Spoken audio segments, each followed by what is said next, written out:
to the Press Rush Show, the #1 rated pregame and racing postgame show this side of the Mississippi, south of the Arctic Circle, north of the equator, and west of Mongolia. Woo! Sometimes you just need to lay it the smack it down. The Flyers did that tonight. 6-3, your final score. Darth Vladar had some mega saves in this one, and although he allows 3 goals on the night, man, he was gigantic for this team tonight. You could make a case that he could have been first star again. Yeah. I don't know who was picking him, but if I was picking the stars tonight, I probably would have picked Vladar They again. just gave him the 3rd star. They gave him the 3rd star. The 3rd? Well, you know, most people when they pick stars, they pick the goal scorers. I guarantee you Forster gets a star. All right, second star. Cates and Forster. Second star is Noah Cates. Yeah. And Forster will be Forster, going to be the first star. That's what they did. I mean, people. It's goal scoring bias. Yes. Yes, it is. These fans are fired up. Everybody is hyped. You know what it is? I think Flyers fans tonight loved this game more than normal because there were some obnoxious Devils fans They here were tonight. brutal, weren't they? Some rats. They really were thought in this was the their building. They It did. was great that it was actually masked with tons of Flyers fans tonight. Yeah. It wasn't like a regular Turnpike crowd that came up from New Jersey where there wasn't as many seats and they filled up a lot of the building. But, man, are they an obnoxious bunch of people. Holy There Jesus. were some filthy, stinking Devils fans. They were loud up until the goal flurry started, gents. So I guess let's give a little recap to the people who listen after the fact in the podcast feed, those who might not have been able to tune in pregame and intermissions. It was a 1-1 game, and the Flyers broke a franchise record, 3 goals in 26 seconds, that flipped this game on its head pretty early on. Yeah, I mean, and the 3rd goal was, I think, Allen was just so, bedazzled by what was just taking place that the Flyers had such a great push and scored a couple of goals on them. I think there's 3 straight shots that they scored in those 26 seconds, and that 3rd goal it was Forster's 2nd goal was just an awful goal to let up, and that was it. I mean, at that point forward, Jersey had a couple pushes. They did score a couple more goals after that. It was pretty even for the rest of the way, but yeah. I mean, the Flyers were in control. There was never a time when you went, uh-oh, they're in trouble. Well, not with the score. I mean, I wouldn't have liked the way they played if it was 3-2. Yeah, exactly. But things happen. I mean, the Devils probably had more shots on goal tonight than most teams have had against the Flyers in a while. I mean, but 35 shots on goal. Yeah. It's pretty wild. Hey, really quick, before we keep going, this is gonna kind of feel like a downer for a second, but I think it's important. Lucy 4961 said greetings from Pottstown. The reason this is on my mind, there was a terrible fire in Pottstown last night. The church, at a church. Yeah. The people who own, I'm all about supporting small business. There's a small sandwich shop in Pottstown, Grumpy's. They have, their stuff is fantastic. Yeah. I think the entire back half of their home was taken in the fire. And so the community, I saw all over Facebook today, they're trying to raise money. I think there's a Venmo and everything set up. So if you haven't been to Grumpy's before, get over there, support their family, support that whole crew. Yeah, do that. Do that. Yeah. We try to rally here. We'll try to rally the people around those fine folks. So anyway. I think that girl was upset that the other little girl was waving at us. Really? No, don't distract them. Don't distract them. Oh, really? I was like, No, seriously, okay. do you not know who we are? There's a Carter Hart jersey still going strong. Jeez. So, really quick. Yeah. We'll get back to the hockey in a second. I want to recap the night that we had up here. Yes. It was wild. We had a little kid who ran through the ropes and almost took out the camera. Almost took out the camera. Almost took out a few wires. Almost took out the entirety of the show. It was something. We had another little kid that kept touching the velvet ropes and actually knocked one off the stanchion. We had the drunk guy who yelled at Mike the organist, to play a song. That guy did not get thrown out. And at the end of the game was over this close to Bundy, going, Tarian, tell him to go hit somebody. Tarian. It was wild. He was pretty liquored up. And somebody thought Bundy died. Yeah, that's right. Thought Bundy died. We had the trial of Anthony Sanfilippo. Yep.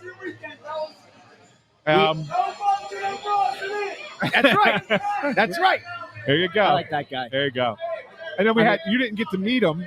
Bundy and I got to meet one of our regular commenters. Who? Scott Hanlon. Wait. Was here? Was here. Was over here. I was talking to him and his family. Yeah. Well, who knew? Yeah. I Well, didn't you were know. too busy. You were at other things going on. I'm just a busy guy. Yeah. But Lot of- you know Bundy and I what? did that. Hey, one of those other observations. A lot of kids in the building tonight, Yes. which we have not seen at every Saturday night game. It matters. In recent memory, but I'll It tell you what, matters. a lot of families out here tonight, a lot of kids Yeah. of all ages, and Right. this is why you say it's one of those things where it's critical to kind of reach out to that next group, that next wave of Flyers fans. So very cool stuff. Yeah. You know, we actually have a couple of the Utes right now looking at the show. There's a lot of Utes here tonight. A lot of Utes, a lot of the young people. Yeah, a lot of people chanting over here. Yeah. People will get, Right. following You know, along. people are just, they're kind of like, us know the goalie. I know those guys. Yeah. I know those guys. All right. Good. Real quick. So I want to, I know that they gave out the stars. When you guys look at this game on the whole, your standouts, would you agree that your 3 stars, maybe not in that order, were some combination of Kates Forster and Vladar? Who else would you have said would have been in contention tonight for one of those spots? That would have been my 3. Okay. I don't think there was any other 3. They just got them in the wrong order. Yeah. Yeah. I probably would have gone Vladar, Kates, Forster. Yeah, me too. Yeah, in that order. That's fair. What'd you think, Bunny? What did you think of the Andre Drysdale pairing? They played pretty tonight? well. Yeah, I thought they, so as they well. moved the puck pretty well, yeah. Yeah, they did move the puck well. Let's they- really quick. Can we touch on the one of the weirdest things? Second period, right? Yeah. Power play. Emil Andre in as one of 2 defensemen on the second power play unit and as a net front presence. It was weird. What was that? And they didn't do it again in the third period. It was only that one power play situation. They put him out there with Sanheim, and I was like, oh, all right, I guess they're going 2D on the point here. But I thought Brink was the other defenseman. That's what it looked like. And his- it was. And yeah. they put Andre in front of the net. He was net front. I'm sure that made some forwards really happy. It's like, what the heck was that? I didn't know what was going on. That will make a forward go insane. If And they had a defenseman in front of the net on the power play, that will just make the forward lose his marbles. did anybody ever try that with you, Bundy? Yeah, maybe once in my career. Did they? Yeah. Yeah, but it's not. It wasn't. I didn't belong there. No, I mean, It's a whole different league down there when you're just trying to figure out where the puck is. Like Yeah. John Leclerc. You look at John Leclerc, who's Right. a master down there. right. Because I know a couple times. I remember when Pronger was here, they tried Yeah. him doing that a little bit. Yeah, it's a lot. It's not as easy as you think because all you're really doing is taking up space. Yeah. As a big body. Yeah. And and then you're just parking yourself in the crease area. Yeah. You've taken a lot of whacks, too. Yes, right? you are. Back then too, you didn't stand there and not get it. Yeah. I mean, even the goalie would hit you. Absolutely. We had a commenter shout out another commenter for a great point. So we'll go over to the commenter who was referenced by another commenter. Pren6168 says, Briere nailed it last summer with Vladar, Zegras, and Dvorak. Where would the Flyers be without these 3? Yeah, I mean, I think especially the first 2 guys, because they're obviously going to be part of this beyond this season. We don't know with Dvorak what the deal is going to be. He's on a 1-year deal, so he's kind of a hey, they needed a center, and he came in, and he's done a nice job since he's been here. I'm not trying to take anything away from the signing. I think it was certainly a good signing, but I mean, when you look at Zegras is probably going to be a part of the core. Vladar is signed through next year, and if he keeps this up, it might go even further than that. Who knows? But yeah, I mean, I said this on the Snow the Goalie. Here we go. I said it on the Snow the Goalie radio the other night when we had Frank. Yeah, I love it. Right? Look at this. Yeah. What'd she say? I don't know. I have no idea. I don't know. You see, I'm so distracted now. But I said this to Frank the other day, Russ, that not many teams were as successful. Oh, those were 5 mixed drinks. Yes. In the Flyers souvenir cups. I think she said he had 5 vodka drinks. Yes. Yeah, we're having Yeah. and she'd go, woo! Yeah, I know. It's out of control. But This is what Flyers hockey's supposed to be. I'm This so is glad the I'm so atmosphere- glad I stayed up here tonight This instead is of going the down to the locker atmosphere room. that we are expecting from now through the. Hold on. I'm sorry. I'm gonna. Just doesn't matter what I as- had to as- say. as an Doesn't aside. matter anymore. As an aside, Yeah. I know that Flyers Twitter gets really upset, and I know I saw somebody over here say "rest in peace" to the McKenna sweepstakes, which this team was never going to try to be in. McKenna sweepstakes are no longer. They don't exist anymore because McKenna's been moved out of the top spot. You think so? Whoa. It's not that he hasn't. He has. Okay. He hasn't warranted that number top pick. He's not done what Martone's done in college. He got pushed behind somebody else the other day. for the first time. So it's there's no sweepstake for him anymore. We'll have to talk about it on Tuesday at Parks talk Casino about it all you want. at Chickies and Pete's. Maybe that'll be a conversation. But real quick, tonight's atmosphere, guys, is kind of like why. I mean, we have been down here for so many teams, and man, would it just be nice to do this and night in and night out. The team is good. The team fights hard. The team makes the playoffs. Wouldn't it be something to just have that feeling? Let me ask you a question. Can we get that feeling back? I'm going to ask this question, and I'll ask all three of you, actually, if you want to ask Andrew as well. Let's say when we come back the next, we're not going to be back for like 10 days. This is a stretch before we're back here for press row. Yeah. Okay. If the team comes home from this road trip, and they're 13-7-4. Happy Thanksgiving, Mike. Happy Thanksgiving, I'll tell buddy. you what, we are thankful for Mike the organist. Yes, we are. Bona fide stud. Thanks, buddy. Thank you, guys. 13. If they're 13-7-4, yeah. Are you starting to believe a little bit? They've played a lot of home games, so we have to see what happens. That's with why I these said. road games. But that's why I said. Yeah. But if you're 13, so you're 11. You're what? They're 11-6-3 right now. So Yep. I have them. I say if they go 2-1-1 on this road trip, Like top wild card spot right now. yeah, top wild card spot right now. But if They're going at Tampa, at Florida, at Islanders, at Devils. yeah, if they go 2-1-1, that's a tough ask. It's a tough ask. Yeah. It's points in 3 of the 4, and winning 2 of them. Are you starting to believe a little bit? I believe now. Good for you, Andrew. Just that they can make the playoffs? Yeah. Yeah, of course. Yeah, I believe now that they can. Wow. What do you think, Russ? Do you start to believe a little bit? Well, I'm a believer in Dan Vladar, and I continue to just Darth Vladar. the realist in me. Get your T-shirts. The- Shop that's another goalie. Don't worry, I have it ready. Oh, you to go. have it ready. I'm an absolute shill. I'm an absolute, Yes. I mean, look at that. I got you covered. Darth Vladar shirts. Shop.snowthegoalie.com. There's a realist part of me that is just so used to being hurt by this team that I'm waiting for Vladar to regress to the mean. But man, oh man, you watch him tonight. You watch him so far this season, and he looks like the real deal. And I just hope that what we see here is a guy who is able to it's the that fear. I think it's that fear of being hurt because Ersson as a backup played well under Hart, and then when he got into that role of having to kind of shoulder that load and play that many games, his body kind of gave out on him. There's part of me that's just very cautiously optimistic Vladar is going to be able to keep that up. If Vladar keeps playing even near this level, they'll make the playoffs. I got a couple reasons for optimism and a couple reasons for not. Okay, good. That's good. Vladar has played out of his mind. He's been the long, far and away runner for the Bobby Clark Trophy this year. If they ended the season today, he'd win the MVP of the team. Not even close. Yeah. There's not even a close second. You're right. Number 2 thing that I haven't liked. The Flyers get behind in every game. Yes. And they've come back 9 times now this year. Yeah. Do you know that they have a winning record when giving up the first goal? I know. Yeah, is insane. Almost all of their wins have come. I don't think behind. for a second that can continue on that trend, that trend line. You're right. There's no way. You're right about that. And so those are the 2 things that tell me that that I'm not as optimistic about. Okay. Because but Vladar has been that good. Now we don't know what he's like after 30 games. We haven't seen him play a full season as a starter. So those are the reasons. One thing I have is systematically they're tougher to play defensively. They have a better system in place. The special teams is far improved, especially the penalty kill. And even the power play is middle of the pack. It's middle of the pack. And which I think is that fine. could actually get better too. I think once they gel a little bit more, I think that power play can even get better. I think the addition of Zegras has been really big for a lot of guys, opening up the offense. Mm-hmm.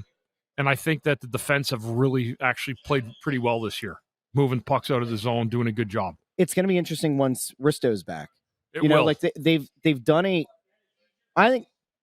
I guess you'd say the two position groups or whatever that have kind of exceeded expectations. I mean, certainly in net, Vladar is way better than anybody expected. And I think the blue line is happy Thanksgiving.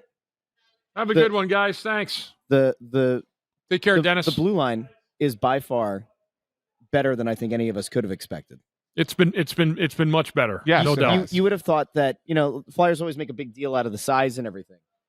You would think that with Risto's absence that they really would have struggled in some ways, but I will give this coaching staff credit. especially on a night like Todd tonight. Reardon's been a big difference maker, right, Bundy? I mean, Yeah. and Bradshaw was a good Yeah. defensive coach. I'm not trying to take anything away from Bradshaw, but I feel like a number of guys have taken a big step forward under Todd Reardon. Yeah. Cam York, Yeah, especially the younger guys. Jamie Drysdale, York and Drysdale. right? For sure, you're seeing a little bit of good play out of Emil Andre now, more consistent play out of him since he's been brought back up. Now he's up into another role there. You bring Ristolainen back. I mean, look, first of all, other than Zamula, who had a good game tonight, he was a +5.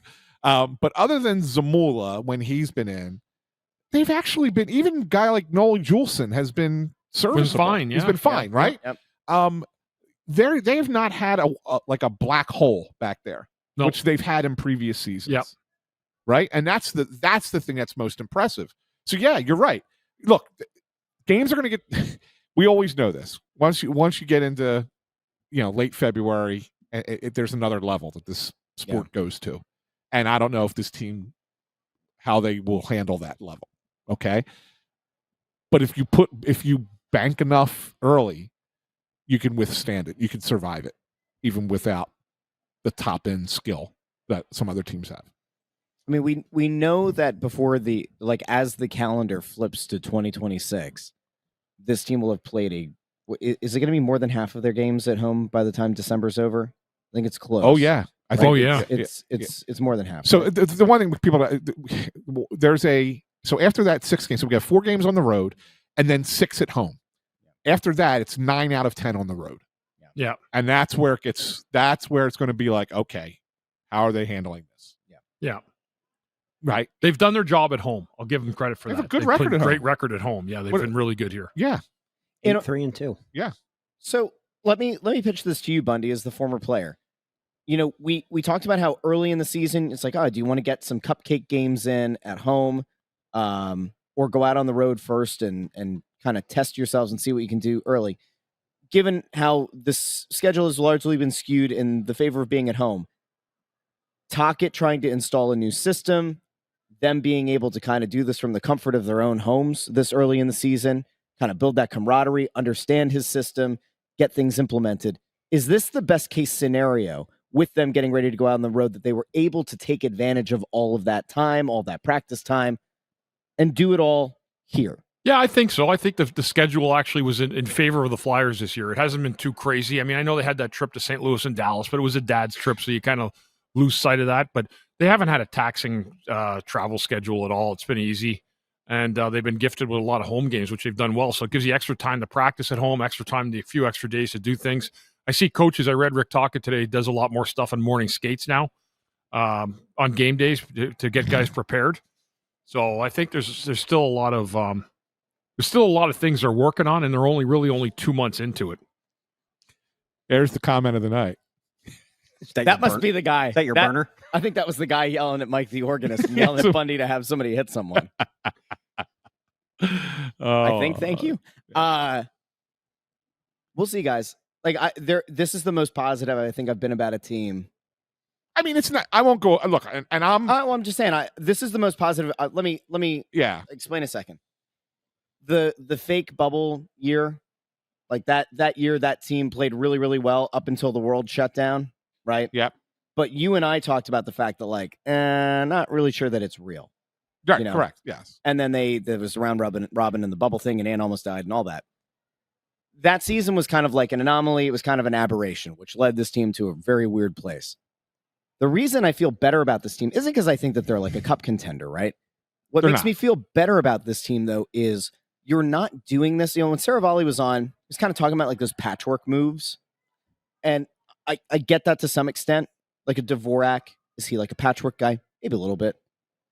But you look at this team and you say, there are a lot of young guys that are contributing here that do look like they're taking that next step or are very much on the way of taking that next step. So regardless of what happens, if this team continues to play like this together, whether the wins happen or they don't, I still feel better on the whole about the direction that this team is heading, not just for this year, but longer term. Yeah. I mean, there is no guarantee that this team is making the playoffs. I don't want anybody to think that I'm saying that by asking the question that I asked, because I don't think that there's anything close to a guarantee. But I also don't think that the morons who are out there saying you're delusional if you think this team can make the playoffs know what the hell they're talking about, because this team can make the playoffs. Will they are playoff capable of making Yes, the playoffs. yes. Will they? No one knows. No one knows, but they are capable. They have enough here to get there. Whether they do or they don't will play out over the next 62 There's going to games. be about 7 teams that are going to be lined up at the end of that 8 spot. It's bonkers right It's now nuts. in the East. I mean, you win one night, you're in the playoffs. You lose the next night, you're in last place in the division. Yeah. Well, anyway. Yeah. But that's a positive. Look, this is, and I know there was 2 years ago they played really well, right? And then they collapsed at the end of the year. Hated that year. But what you're seeing now is a lot different than what you saw then, Yes. right? And we would sit up here when they were playing really well and say, there's a stretch coming. You got to wait and see. Oh yeah, and it actually happened, and it happened at the end of the year, right? I look at this team and I say, I feel better about this group than I did 2 years ago. And that team missed by one day, right? The last game of the year, they got knocked out of the playoffs.